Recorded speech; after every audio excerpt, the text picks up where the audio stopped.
Hello बच्चों, let us read this question. A very thin round plate of radius r carrying a uniform surface charge density sigma is located in vacuum. Find the electric field potential and strength along the plate's axis as a function of a distance L from its center. Investigate the obtained expression at L tends to 0 and L is too much greater than R. तो इस question के लिए जो की concept है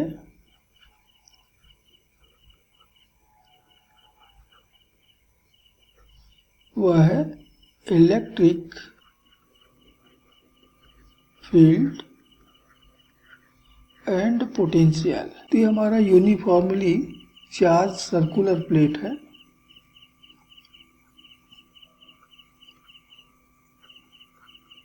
जहाँ की charge density कहता है सिग्मा है। ये हमारे प्लेट का सेंटर और ये हमारे प्लेट का एक्सिस जो कि सेंटर से जाने वाली परपेंडिकुलर लाइन है। इस पॉइंट O से, सेंटर O से L डिस्टेंस पर हमारे पास एक पॉइंट P है। तो हमने यहाँ x रेडियस का और dx मोटाई का, इसकी मोटाई जो है वो dx, एक रिंग हमने लिया है, सर्कुलर रिंग हमने लिया है, इसको हम कहते हैं element. So let an element of a circular ring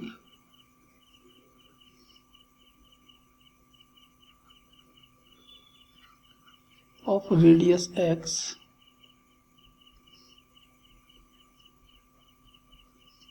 and width dx carries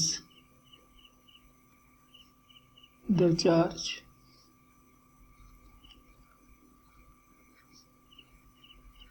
dq।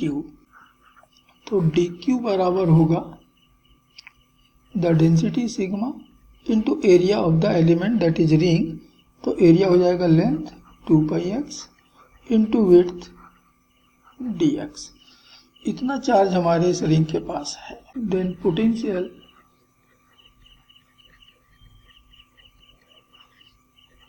Eight P due to the element.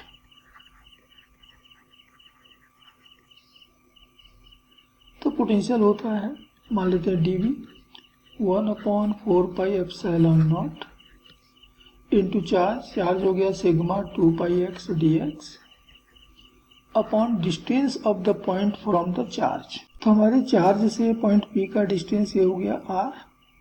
तो r बराबर होगा पाइथागोरस थ्योरम से L² प्लस x², पूरे का स्क्वायर रूट। तो ये है इस चार्ज से डिस्टेंस। तो डिस्टेंस मिल गया square root of L² plus x²। 2π से कैंसिल किया इस तरफ तो बच गया 2। तो हमको मिल रहा है sigma upon 2ε0 x dx upon root L² plus x²। अब इसको इंटीग्रेट करने के लिए अभी हमने देखा कि L² प्लस x² ये तो r² के बराबर है। डिफरेंशिएट करें तो L तो कांस्टेंट है, 0 हो गया। x² का डिफरेंशिएशन 2x dx और ये हो गया 2r dr, 2 कैंसल। तो x dx जगह हम रख सकते हैं r dr। तो सिग्मा बाई 2ε0। अब x, हाँ यहाँ पर एक चीज और, x की जो वैल्यू है वो 0 से लेकर रेडियस r तक होता है। तो when x is equal to 0 r is equal to L and when x is equal to r मिल जाएगा रूट L² प्लस r²। तो ये हमारे r की लिमिट है। तो x dx जगह रख दिया r dr और L square plus X square की जगह आर स्क्वायर रखा, रूट निकाला तो मिल गया आर, तो आर यहाँ से cancel. And therefore potential at P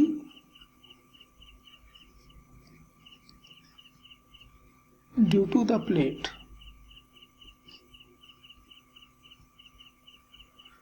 पूरे प्लेट में जो चार्ज है उसके कारण जो पोटेंशियल आएगा V, ये बराबर हो गया integration of sigma by 2 epsilon naught dr।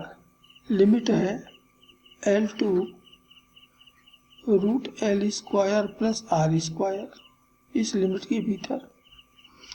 तो sigma constant, 2 epsilon naught constant, dr को इंटीग्रेट किया तो मिल गया r, limit L to L square plus R square. तो हमें v के लिए फाइनल इक्वेशन मिल गया sigma by 2 epsilon 0,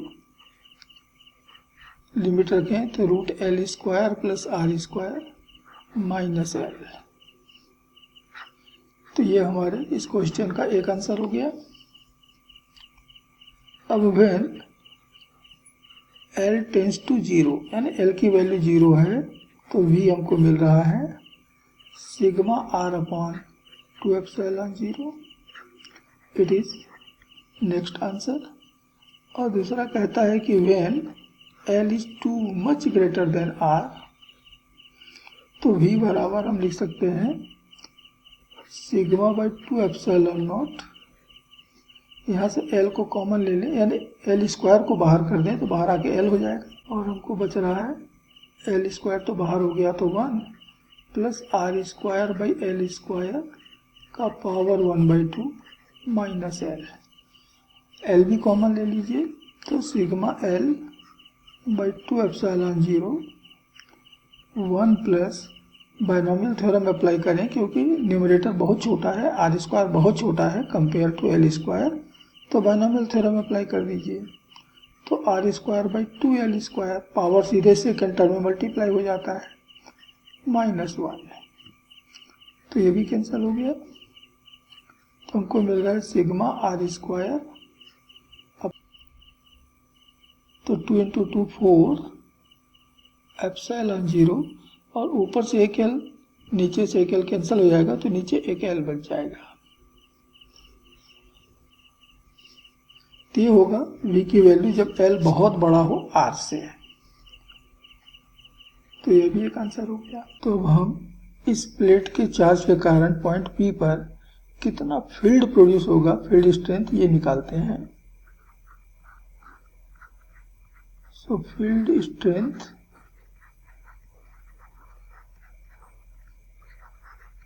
eight P, तो इसके लिए हमने फिर से वही एलिमेंट लिया है जिसकी रेडियस है x और थिकनेस है dx।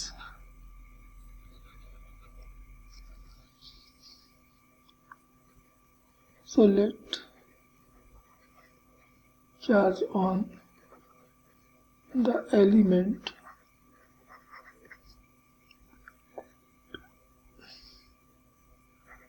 is dq, then dq बराबर मिलेगा सिग्मा इंटू 2 पाई x dx, sigma into area, तो एरिया हो गया लेंथ 2 पाई x इंटू विड्थ dx। अब सिमेट्री के कारण यहाँ जो इलेक्ट्रिक फील्ड बनेगा वो केवल और केवल हॉरिजॉन्टल डायरेक्शन में बनेगा, वर्टिकल कंपोनेंट एक दूसरे को कैंसिल कर देंगे। अब ये फील्ड हम मान लेते हैं DE है, तो field due to the element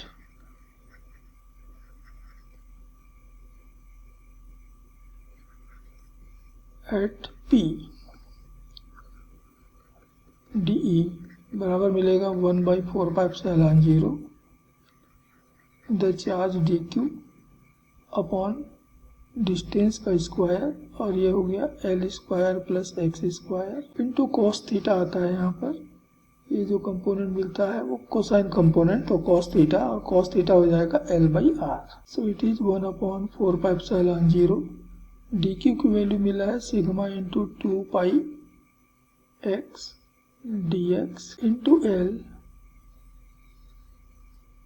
upon L square plus X square, और आर की वैल्यू मिल गया L square plus X square का पावर 1/2।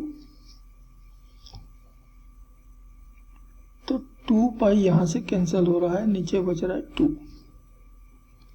तो sigma into L upon 2 epsilon 0, और ये मिल गया x D x upon L square plus X square का पावर 3/2। अब इसको यदि हम इंटीग्रेट कर दें तो हमको पूरे प्लेट के चार्ज के कारण हमको फील्ड मिल जाता है, एंड देयरफॉर नेट फील्ड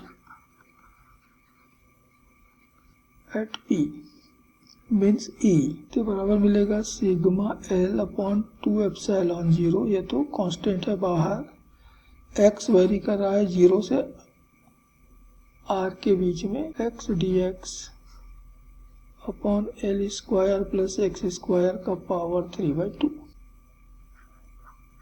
तो ये हमको इसको इंटीग्रेट करने पे मिल रहा है sigma L upon 2 epsilon 0 integration within the limit 0 to r of x dx upon l square plus x square का पावर 3/2। तो चलिए मान लेते हैं कि l square plus X square is equal to R square है, जैसे कि हमने माना ही हुआ है। डिफ्रेंशिएट करने पे मिल रहा है 2x dx is equal to 2r dr। तो x dx की जगह हम रख सकते हैं r dr। अब देखिए लिमिट चेंज करें तो when x is equal to 0, तो ऊपर इक्वेशन में x की वैल्यू 0 रख देंगे तो r स्क्वायर बराबर l स्क्वायर हो गया। इसका मतलब कि r बराबर l, and when x is equal to r, तो r बराबर हो जाएगा root l square plus r square. x जगह हमने कैपिटल R रख दिया। ये सारे वैल्यू रखने के बाद हमको इंटीग्रेशन मिल रहा है सिग्मा एल अपॉन 2 एप्सिलॉन 0, ये तो कांस्टेंट। अब लिमिट चेंज हो गया है L to root L square plus R square, X D X जगह रख दिया आर डी आर, और L square plus X square की जगह रख दिया आर स्क्वायर का पावर 3/2 अर्थात ये आर क्यूब। तो एक आर हो जाएगा कैंसिल 2। तो सिग्मा एल अपॉन 2 एप्सिलॉन 0, और ये मिल गया -1/r लिमिट एल से लेकर root L square plus R square के बीच में, और इसलिए हमको ई बराबर मिल रहा है लिमिट रखने के बाद sigma L upon 2 epsilon 0 1/l -1 upon root L square plus R square. तो ये हो गया एल के टर्म में हमारा इलेक्ट्रिक फील्ड। तो ये भी एक क्वेश्चन पूछा गया था, तो it is also answer of A part of this question. अब यहाँ पर दो कंडीशन दिए हुए हैं। तो व्हेन एल टेंड्स टू 0, यानी एल लगभग 0 हो गया तो ई बराबर भी 0 हो जाएगा, क्योंकि एल यहाँ पर न्यूमरेटर में आ रहा है और एल की वैल्यू 0 रखेंगे तो पूरा 0 हो जाएगा। और सेकंड कहता है कि when L is too much greater than R, तो इसको थोड़ा सा मॉडिफाई कर लेते हैं। Sigma L upon 2 epsilon 0 1/l minus, यहाँ से मैं एल स्क्वायर को बाहर ले लेता हूँ तो एल, तो भीतर हो गया 1 plus R square by L square का पावर 1/2। रूट को मैंने पावर के टर्म में लिख दिया, तो 1/l बाहर आ गया कॉमन, और l से कैंसिल, तो बच गया सिग्मा बाई 2 एप्सिलॉन 0। यहाँ से बचा 1 माइनस, इसको मैं ऊपर ले लेता हूँ तो 1 plus R square by L square का पावर -1/2, तो E बराबर हमको मिल रहा है सिग्मा बाई 2 एप्सिलॉन 0 1 माइनस, अब बाइनोमियल थ्योरम अप्लाई कर दें तो पावर तो दूसरे टर्म में मल्टीप्लाई हो जाएगा, तो 1 माइनस 1 और minus minus plus r square upon 2l square.